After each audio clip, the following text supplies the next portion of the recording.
Well. Ayan. Magandang gabi po sa inyong lahat. Friday na naman. Kakaloka, 'di ba? Alam niyo 'pag Friday ha, sobrang pagod yung mga tao kasi ito na yung pinakahuli ng kanilang trabaho. Talagang puspusan na 'yan. Kinakailangan ng ano, kinakailangan ng tapusin lahat ng mga dapat tapusin. Well, anyway, ako ay kani-kanina pa dumating. So, medyo maaga-aga. Kasi maaga din ako natapos kanina. So, kaya yan, nakapaligo na ako, nakapag-linis na ng katawan. Siyempre, mahalaga yan, di ba?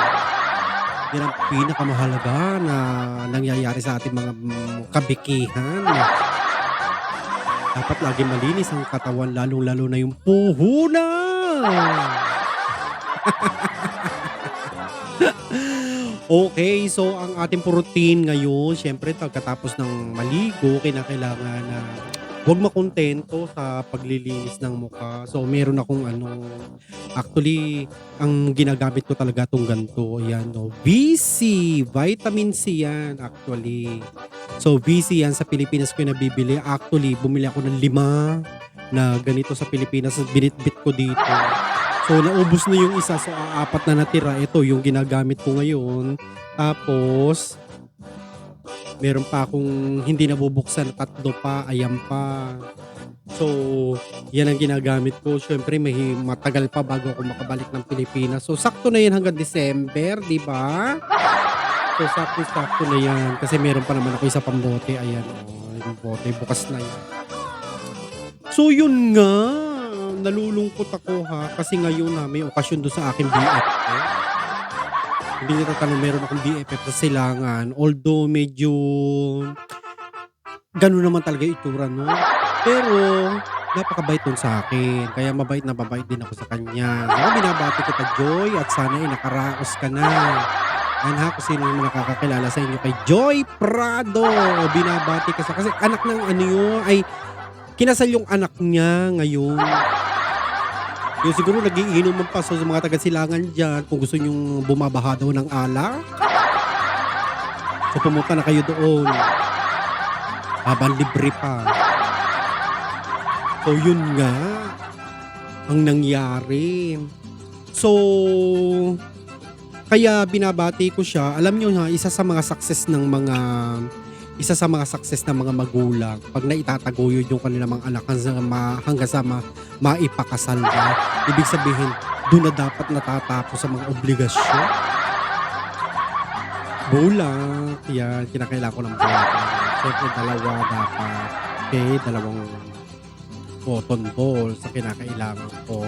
So, yun nga.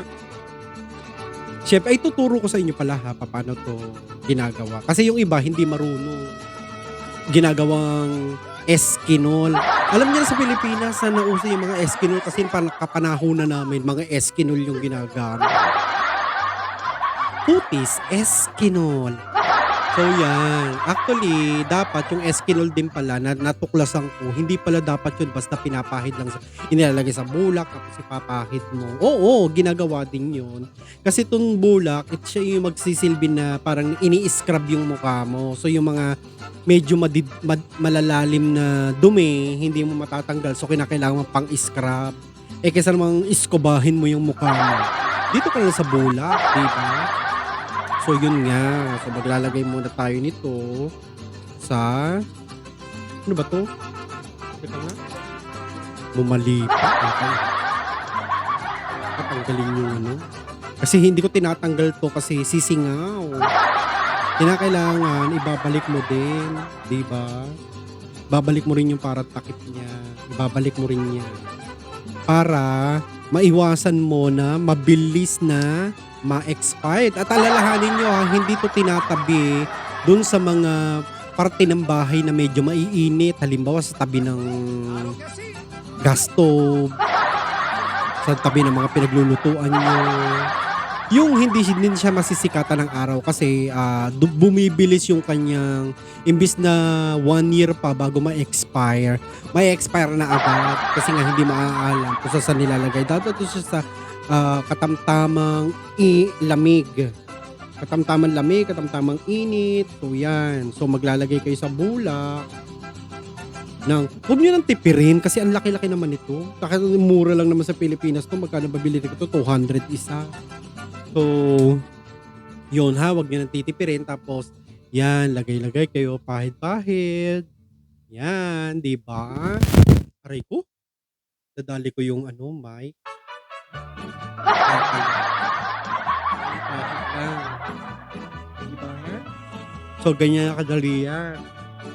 Tapos, titiyakin nyo na yung mga parte ng mukha nyo na hindi nyo masyadong nalinis nung naliligo kayo. Yun ang pupuntirihin nyo para mawala yung dumi. Ito at the same time, nalilinis na siya. Tapos, nagkakaroon pa ng vitamins yung mukha nyo. Yung vitamins na pampana.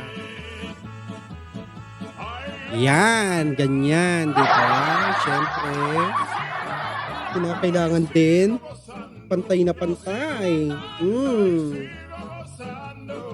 Yan. Diba? So marami tayong ano ngayon. Alam niyo sa gabi ha, hirap na hirap ako ng ano. Hirap na hirap ako na bago ako makatulog, wala na yung antok ko. Sa dami ng seremonyas ko na ginagawa, yan yung mata, yung paligid ng mata ha, yung may ilong. Pag pangu kayo, isang ganun lang, pwede na yon. Ha, yung mga walang buto sa ganto. Pero pagka may buto kayo sa ganto kagaya ko, dapat yung gilid na yan mula sa mata. Ayan, ganyan. Okay? Tapos yung kilay, huwag kakalimutan dahil yung kilay natin ay kalimitan hindi rin yan nalilinis. Yung kumbaga yung buhok natin may anit, yung kilay may anit din. So, ang technique doon, magmula dito sa dulo, papunta sa harap. Yan ha, papunta sa harap. Okay? Papunta sa harap. Nang sa ganon, yung anit ng kilay nyo malinis. Baka mamaya pagka halimbawa katabi yung jowa nyo, ngat-ngatin, pag ngat-ngat sa kilay nyo, malibag. Inay! Takbo talaga. So, ganon. So, ito, hanggat hindi nyo nararamdaman na parang tuyo na at hindi na nababasa yung mga yung mga nilalagay nyo sa mukha, hindi na siya nababasa, hindi nyo nararamdaman yung lamig, pwede pang ikuskus ng ikuskus yan. Kaya lang, ang danger, wag nyong ididiin. Okay? Wag nyong ididiin kasi pag nadidiin nyo, nadadamage din yung balat. Nadadamage din yung balat pagka dinidiin nyo yan. So, kailangan medyo konti lang, ganyan lang. Yan. Diba? Then, yung gilid ng ilong. Yan, gilid ng ilong, napakahalaga niyan. Kasi alam nyo, pagka malinis yung gilid ng ilong nyo, naiiwasan dyan na ma-accumulate yung mga dumi. Kasi pag nag-accumulate yung mga dumi dyan, nadagdagan hanggang sa magiging blackheads na. Diba? Kaya tiyakin nyo ha, na pagkatapos yung gantuhin, tingnan nyo yung ilong nyo, tirisin nyo ng konti, tapos pag inamoy nyo na wala na siyang amoy parang langis, malinis na yun. Okay, alalahanin natin pag nagbubulak, huwag masyadong madiin kasi nadadamage yung skin. Alam mo yung skin na pagka yung nagkakaroon ng friction na ganyan, friction, yung dinidiin mo, so nababanat yung balat, lumuluwag siya. So yung pag maluwag kasi yung balat natin, nagkakaroon tayo ng kulubot. Okay? So dapat laging banat lang yan. Banat. Okay? So ganyan dapat. So naalala ko na naman si Joy. Alam mo si Joy nakakaawa. Ninakawan. Nakakaloka. Diyos ko. Tapos yung nagnakaw sa kanya, parang ahas. Nagbalat kayo. Inalis yung mga damit siguro para hindi mo. Inalis yung damit para hindi siya makilala. At may dalawang version. Yung kwento nung kabila. Sabi doon sa kabila, yung napapagbintangan nga na magnanakaw. Siya din daw nanakawan ng damit. Diyos ko. At yun, lumalabas na yung ebidensya na damit na pinagbalatan niya ay pinalabas na ninakaw sa kanya. Diyos ko, ano ba yan? Dadahilan ka na rin lang, Diyos ko. Dahil sa totoo lang, sa paniwala ko ha, ito na may sa kutob ko lang. Kutob ko lang. Yung damit na yun, hinubad, para kung sino man makakilala sa kanya, wala ang damit. Ay, hindi yan ganyan na suot ko. Ganyan. Pero ayon sa aking source, kanya daw yung damit. At nakita pa may towel pa raw na nakasampay dito sa kanya. Yun, sinadya yun, hindi yun nakalimutan. Alam ka namang magnakaw ka pagkatapos mag-shower ka pa doon sa loob. Diba? Nakakaloka. So okay ha, so yun yung ginamit natin, tapos na tayo sa bulak. Pero hindi pa tayo tapos dito sa vitamin C. Okay? So nagdikita nyo ibang bulak sa akin. Bigote. Yan, hindi pa tayo tapos sa vitamin C. Pagkapahid nyo, para talagang mas effective at maganyan kayo, maging makinis yung mukha nyo. Kukuha kayo ng kahit na anong lalagyan. Kaya ako, meron akong ganong klase na lalagyan. Medyo mababaw-babaw lang, pero medyo malalim din para naman hindi matapon tong DC. So, ang gagawin ko dito, maglalagay ulit ako ng konti. Dito, maglalagay ako. Okay, meron na siya. So, ang gagawin naman natin dito, yung kamay natin, yun ang idudot natin dito. At yun naman ang ipapahid natin dito. Yan, para maging even yung paglalagay natin, di ba? Ayan, madaling matuyo yan kasi na-absorb agad. Ibig sabihin, pag na-absorb ng balat natin, yung vitamin C, mas effective siya, di ba? Mas effective siya. So yan, ganyan-ganyan lang. Dampi-dampi hanggang sa maubos yung nilagay nyo.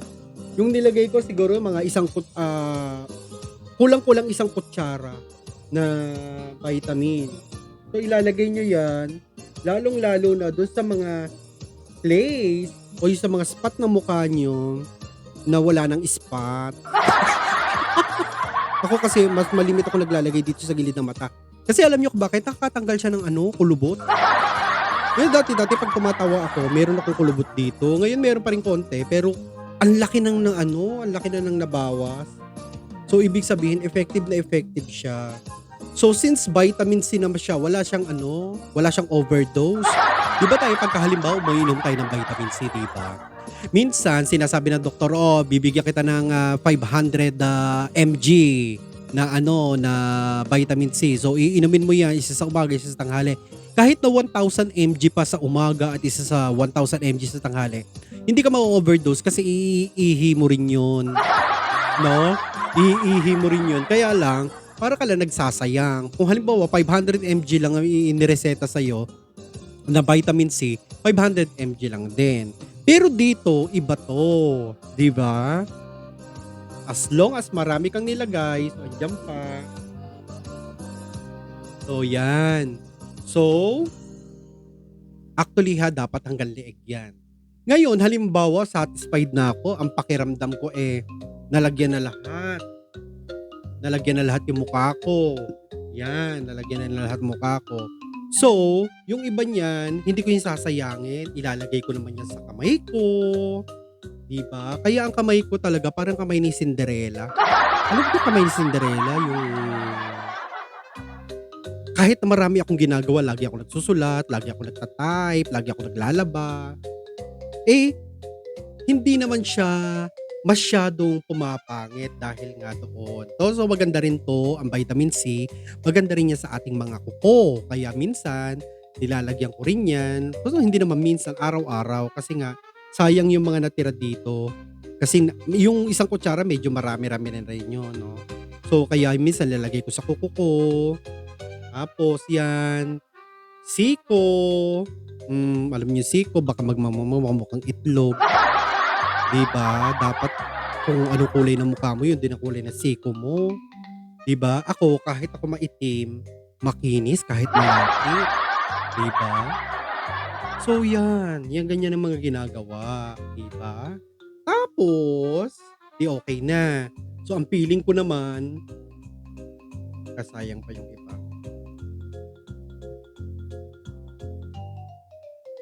Sayang, so lagyan ng leeg,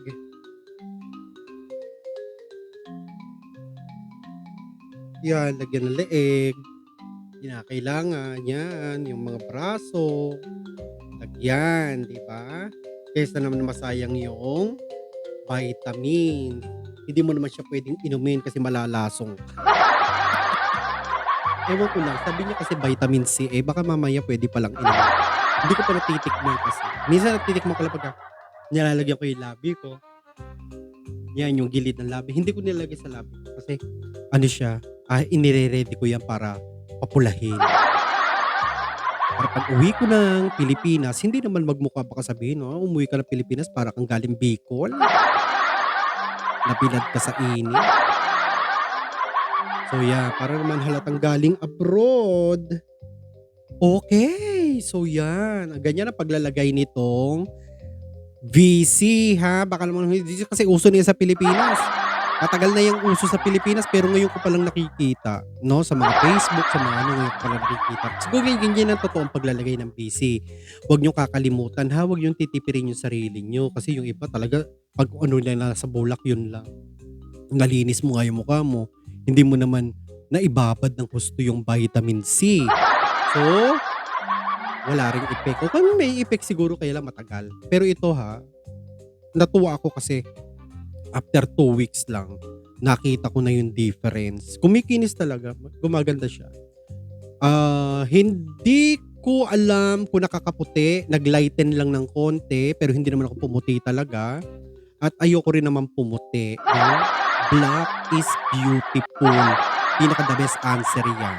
Okay? The best answer. Ngayon pagkatapos niyan, balik tayo do'n sa magnanakaw na impacto. Diyos ko, nagbalat kayo, parang ahas, nagpalit-balat, pagkatapos magpalit-balat, gumawa ng kuwento. Sabi ninakawan din daw siya at nung sabing ninakawan din daw siya, sabi ko, "Anong ninakaw?" Sabi, "Yun daw damit niya, ninakaw daw at do'n daw nilagay sa kalsada." Diyos ko, naloka ako. Sabi ko, Diyos ko, ang dami-daming nanakawing damit. Pero pagtingin nila, bakit daw ang baho! Nabahuan sila! Diyos ko, ibig sabihin niya magnanakaw, susyunga-syunga yun, di mo alam. Siyempre, kung ako magnanakaw, bay doon ako sa mabango-bango, tsaka yung mga bago-bago. Hindi naman ako magnanakaw ng mga ganong klase na isda, makukulong din lang naman ako. Diyos ko, ganun pa nanakawin ko. Hindi, di ba? Maganda pag magnanakaw ka, doon ka na sa mamahalin. Kasi pag nakaligtas ka, biglang yamang ka. Pero pag nahuli ka tapos ang ninakaw mo yung mga Diyos ko, yung 3 50 pesos na sure. Naku po! Diyos ko, napakasakalap nung makukulong ka, magdudusa ka sa kulungan habang buhay. Tapos ganun lang yung ninakaw mo, ganun yung napala mo, ni hindi mo na-enjoy suotin. Okay, pagkatapos niyan, meron akong tinatawag dito na serum. Ayan yan, serum na yan. Yan, ito talaga, the best yan. Mas nakakaano yan, nakakaano. Hindi to yung tiki-tiki ha, baka akala nyo tiki-tiki. Para lang tiki-tiki kasi napipisil siya. So, meron siyang ganyan, okay? So, ilalagay nyo lang konti. Pindot ng konti, ayan. Tapos, sa kabila naman, ganun din. Tapos, sa gitna, pindot. Tapos, dito. 4 lang ha, 4 na pindot lang. Kasi mahal yun, Diyos ko, mahal talaga. So, yan naman ang pagkatapos yun. Tiyakin nyo na bago kayo maglagay ng serum na yun, ay tuyo na yung mukha nyo. Okay? Kagaya nung naglalagay tayo ng vitamin C dito, yung kanina, yung kinukuskus natin sa mukha natin. Tiyakin natin na lahat ay malalagyan. Okay? Malalagyan dapat lahat para mapanatili ang pagganda. Okay? So, yan.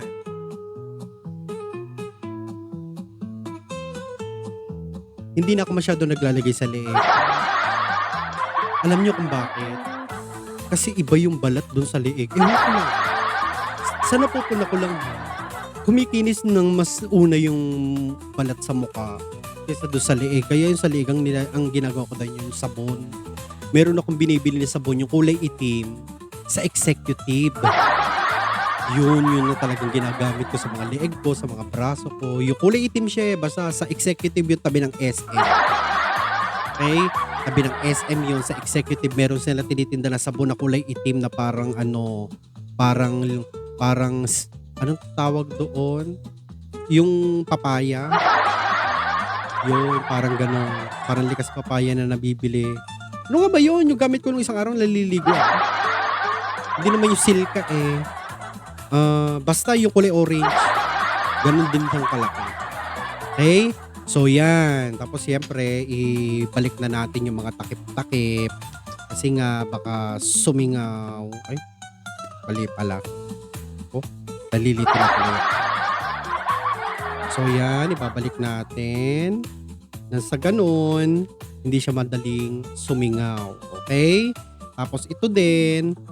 O sige na nga, bibigay ko na nga sa inyo yung pangalan. Ayan yung pangalan niya. O, nababasa niyo ba? Charan! O, i-post nyo na lang para mabasa niyo. Okay? Yan ang serum na ginagamit ko. Ang lakas talaga niyan makaganda mga bes. Okay. So, syempre, meron akong ang tawag dito, blade. So, yan ko naman inaayos yung kilay ko. Tinatanggal ko yung mga parang pang-ahit siya. Tatanggalin mo yung mga sobra. Diba? Mga sobra para malinis siya. Yan. Aalisin mo siyang ganyan. Dahan-dahan lang kayo. Baka kasi mamaya magkamali kayo ng lahat. Ay, pagkatapos mapunit yung lahat ng kilay. Diyos ko! Hindi maganda yun. So, sa ibabaw din, kinakailangan susundan mo lang yung korte ng kilay mo. Ang pinaka-the best niyan ha, wag mo nang hayaan na lumaba pa yung kilay mo na kasing haba ng mga nasa gitna. Pagka nakikita mo may tubo na, tatanggalin mo na talaga yan. Ha? Tatanggalin mo na talaga yan para maging maayos. Pagkatapos, pag nakita yung humahaba na yung gitna, meron ako dito na, ayan, gunting siya na may suklay. Ito pang kilay talaga yan. So, yung suklay, ang nakalagay doon sa kilay, so, yan. Lahat ng mga nag-e-excess na yan, ginugupit ko yan. Okay? Try ko, nagpupuntahan sa mata ko. Yan. Para naman, hindi ka magmulakang matanda. Kasi matatanda, di ba, may mga mahahabang kilay, hindi pantay-pantay, so dapat pantay-pantay. Pumupunta sa mata ko. Diyos ko. Oo. Aray. Nadadali ko yung masakit sa mata. Gumuhugong. So, ito ang aking mga brushes na ginagamit. So, maganda yan, di ba? Kinakailangan meron kang pang suklay. Yan, dapat susuklayin mo. Okay. Pero dapat pala, mauuna, kung gusto mo maglinis ng kilay, maglinis ka ng kilay bago ka magganto. Okay? Balik tayo doon sa magnanakaw. So, yung magnanakaw na yun hindi siya, ang tangi lang na kinagustuhan ko sa kanya ay yung itsura niya. Bagay na bagay sa kanyang trabaho niya. Mukha talaga siyang hindi gagawa ng mabuti. Mukha siyang kriminal. Ako? Hindi ko naman yun friend. Kakilala ko lang. Kasi ayoko makipag-friend sa mga ganun. Kakaloka. Tama na yung hanggang doon na lang aming pagkakakilala. Okay? So yun pa. Meron pa yan. Hindi lang yan ang kinana niya. Meron pa doon sa malapit sa bahay namin. Nakita sa CCTV camera. Nakakaloka. Ako naman sa'yo bakla ka. Gumawa ka na ng hindi ka na nga maganda. Pinapapangit mo pa yung image mo lalo. Bagay na bagay sa'yo. Kaya lang, hayaan mo nang hindi bagay. Tama na yung pangit ka. Pagkatapos mabuti ugad. Magnanakaw ka ng ganito. Kakahiya.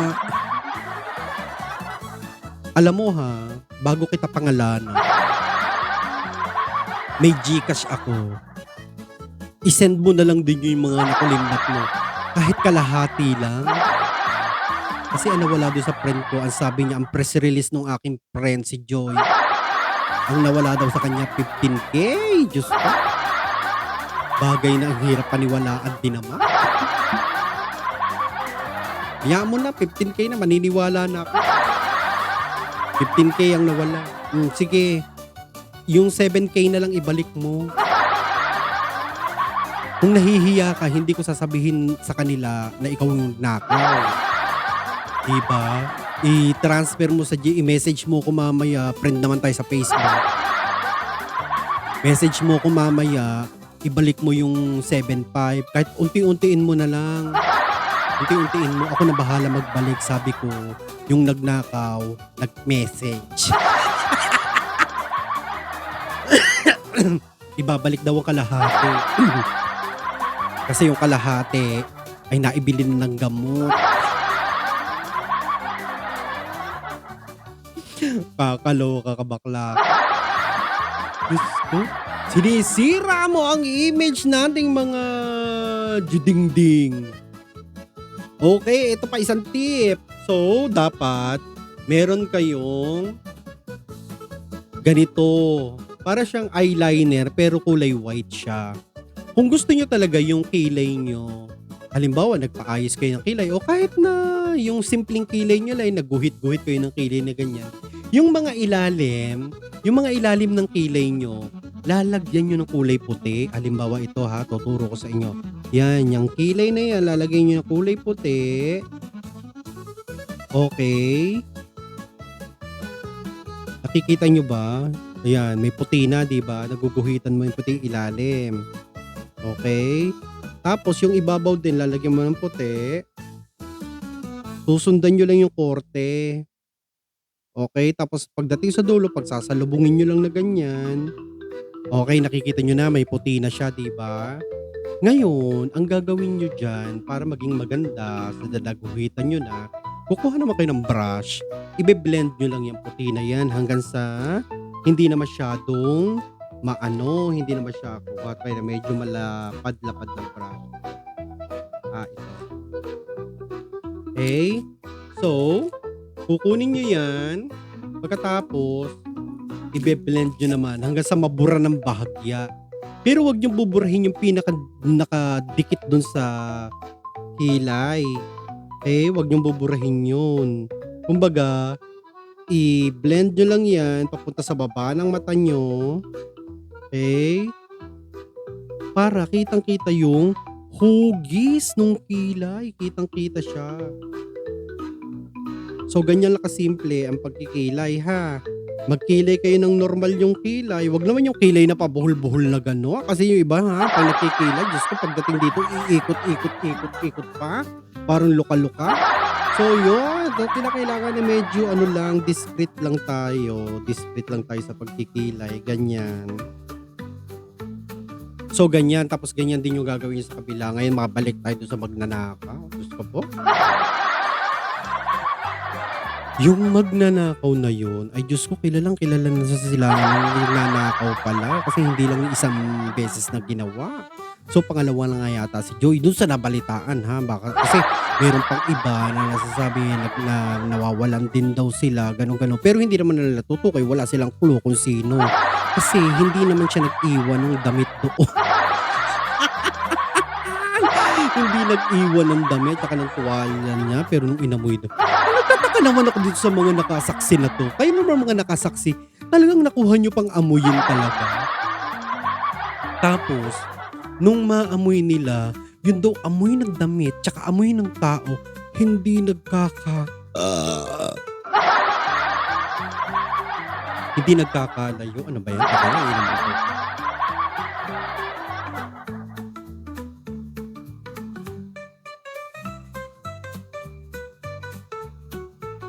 Hindi daw nagkakalayo. Kasi, yung tao daw mapanghi. Tapos yung mga damit din daw mapanghi. Diyos ko, ikaw bagay naliligo ka ba? Diyos ko, ko, nagnakaw ka na rin lang, bumili kang sabon. Maligo ka, kuskusin mo yung kilikili mo, yung mga leeg mo, mga singit-singit mo, kuskusin mo. Anong ginagawa mo sa ninanakaw mo? Kinakain mo ba yon? Kung ano yung makuha mo do'n sa mga ninakaw mo, yun na rin ang kakainin mo? So mag-isip ka naman, puwede kang bumili sabon talaga.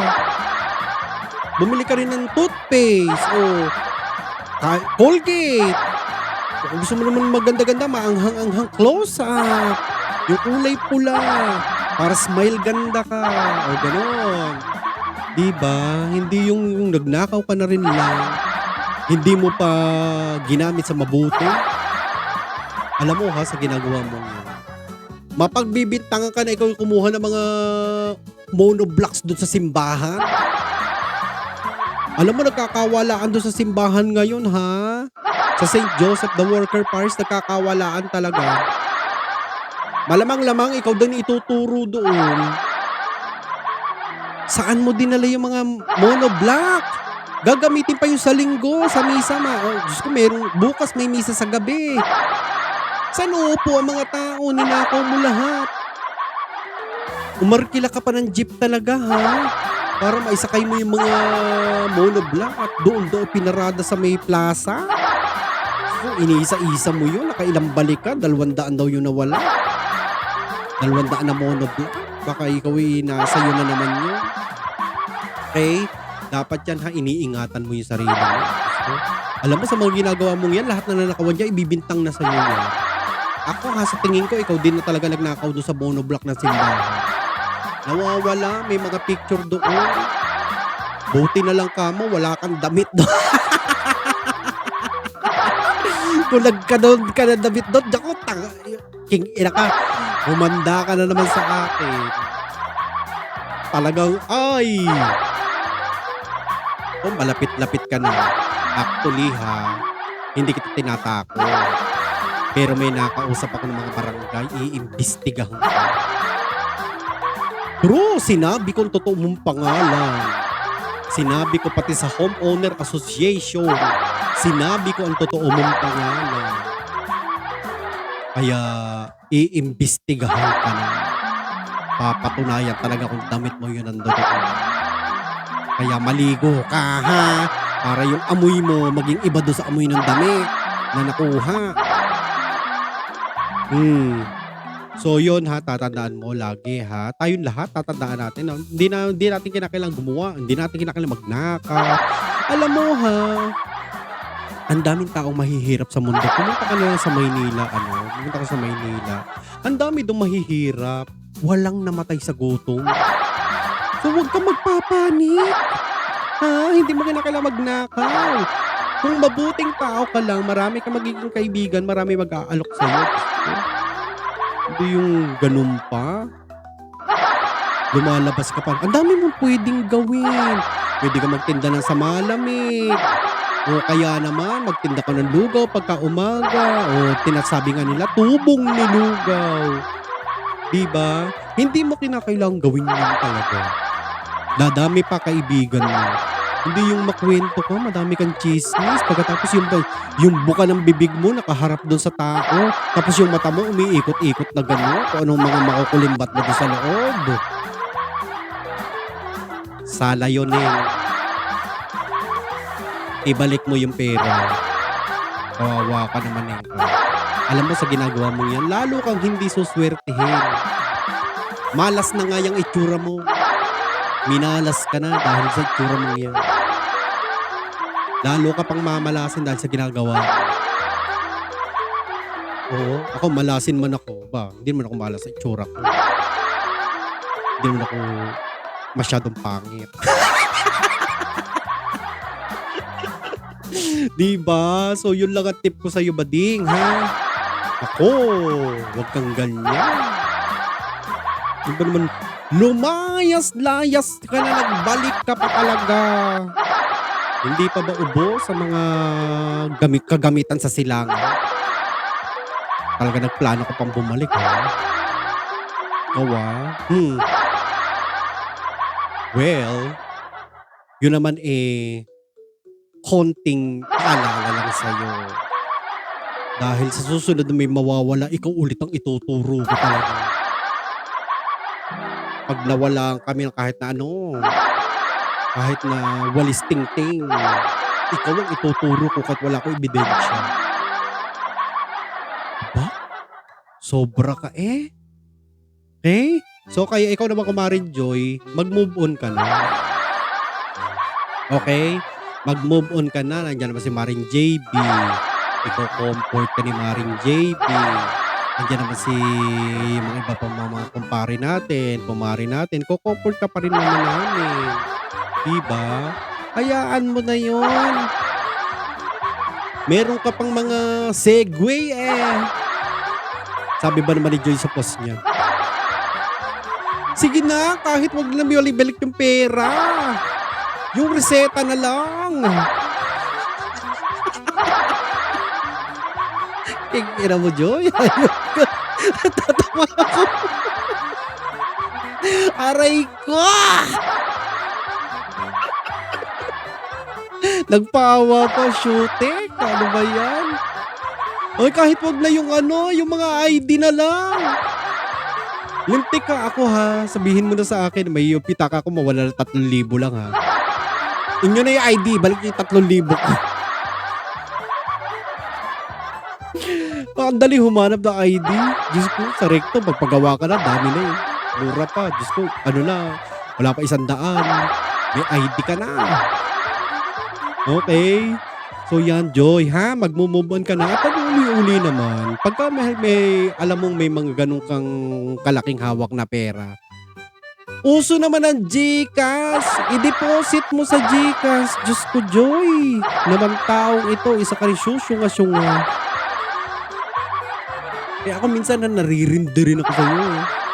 May GCash naman, may bangko. Alam niyo, sa totoo lang ako kahit ngayon tingnan niyo yung pitaka ko, walang laman niyo kahit 5.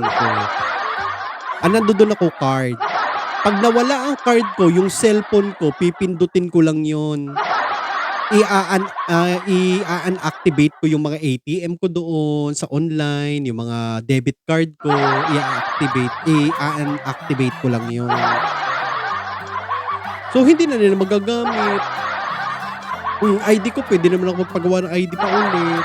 Although it takes 1 week or 2 weeks. At least madali lang, di ba? So, ganun na ngayon. Kaya nga tayo, ang dami-dami na may GCash dyan. Hanggang ngayon ba naman, alkansya pa rin yung ginagamit mo? Hindi na uso yung piggy bank. Okay, tapos kung may pera ka, nandun lang nakalagay sa bag. Diyos ko, ilagay mo sa pitaka, lagay mo sa ilalim ng unan. Hindi yung nakalagay sa bag. Nandun, yung pera nasa pitaka. Pagkatapos ng pitaka, nakalagay pa sa isang mas malaking pitaka.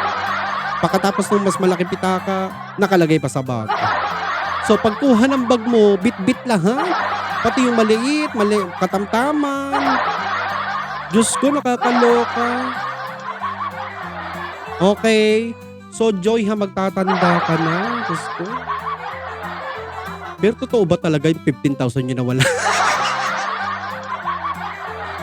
Parang dinagdagan mo lang para mas maganda yung istorya. Baka naman yung mga 2,500 lang. Sisingilin ko. Galing kasi sinisingil ko yung tao na magbayad. Pagkatapos lugi pa. Sabi pa ni Joy, marunong kang pumili ng mga signature na bag. Oh, ang tara! Naloka ako sa post mo talaga, Mari ko. Anyway, so hanggang dito na lamang po at sana magtanda na po kayo. At tandaan mo yan Becky Ikaw talaga yung nasa isip ko nagnakaw ng mga upuan doon sa simbahan. Tapos inaabat ng tabayanan ko, pinababantayan ko yung mga kuryente sa chapel natin. Baka mamaya kunin mo yung mga tanso ng mga kuryente doon. At pagka ginawa mo ito, pasusunugin mo yun isusumbong kita kay Grace. True! Nagbabantay yun namang nagsusunog ng ng gulong. Diyan sa silangan. Pulis yun. Ipapapulis kita kay Grace. Isa ka sa mga nagsusunog ng mga kuryente diyan, gulong para makuha yung kanso. Huh, friend ko yon. Lagot ka! So hanggang dito na lang po. Thank you po so much. So yun lang naman talaga gusto ko na isingit ko lang yung nakawan. Pero ito lang talaga yung gusto ko na i-share sa inyo dahil kung effective naman sa akin. Hindi ko sinasabing bumili kayo ha. Hindi ko sinasabi. Pwede naman kayo magnakaw. Kaya ginawa ni ano dyan, ni Ding Dong Dantes. Okay? So, in case lang na makabili kayo niyan, so tinuro ko lang sa inyo kung paano talaga mas effective siya na gagamitin at mas mapapakinabangan ng mga pagmamukha niyo. Okay? So, yun po at maraming salamat po. Well.